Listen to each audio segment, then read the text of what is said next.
gait abnormalities, because as you know, with any organ or any thing within the body, the brain, controls it. So if there's something wrong with the brain, then there's going to be something wrong with that organ. And the same principle lies here with the gait cycle. So the first gait abnormality that we're going to be looking at is called an antalgic gait. Now, an antalgic gait is when essentially, if we break up the word antalgic, algia refers to pain. So the person who is experiencing this type of gait is going to be experiencing pain when they walk.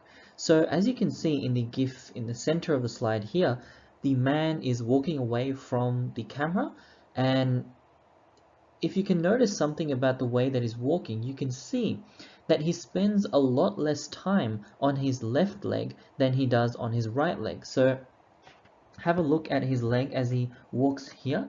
You can see that he's spending a lot more time on his right leg than his left leg, which essentially means that he is likely experiencing pain in his left leg. So firstly, let's just label what this gait is. So this is an antalgic gait,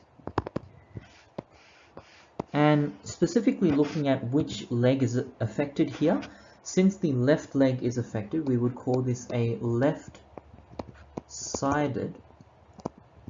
antalgic gait. And just thinking about the various muscles that are associated with the legs, obviously looking at this GIF here, it's not very clear which specific muscle is affected, and the way in which we're able to tell which muscle is affected is based on which part of the gait cycle has been affected. So for example, if let's say the heel strike phase has been affected such that the person does not have a heel strike, so when they place their foot on the ground, they don't go heel first, then it's likely that there is an issue with one of the dorsiflexors of the foot, since the dorsiflexors are responsible for pronation of the foot. I should say dorsiflexion of the foot. So if one of those muscles have been affected, then we can narrow down that particular injury to that muscle. But in terms of an antalgic gait, sometimes it can be quite difficult to tell. In this case, since it is something that is weight bearing, so an antalgic gait means that a person is unable to put weight on their foot or on their leg, it's likely that the pain that this person is experiencing may be related to the knee joint itself. So there may be some sort of pathology with the knee joint. There may be something wrong with the ankle joint as well. And in addition to all of these things, there are many muscles associated with the leg, as you know. So there may be something wrong with those muscles in the first place. So for example, if there is weakness, let's say if we think about the stance phase, which is a part of the gait cycle where we put weight on the reference leg, and say if we take the left leg, which is the injured leg, as the reference leg, the key muscles that are associated with the stance phase, if we think about the movement of the leg within the stance phase, we are allowing for extension of the hip joint. So the hip extensors, which include the semitendinosus, semimembranosus, and biceps femoris.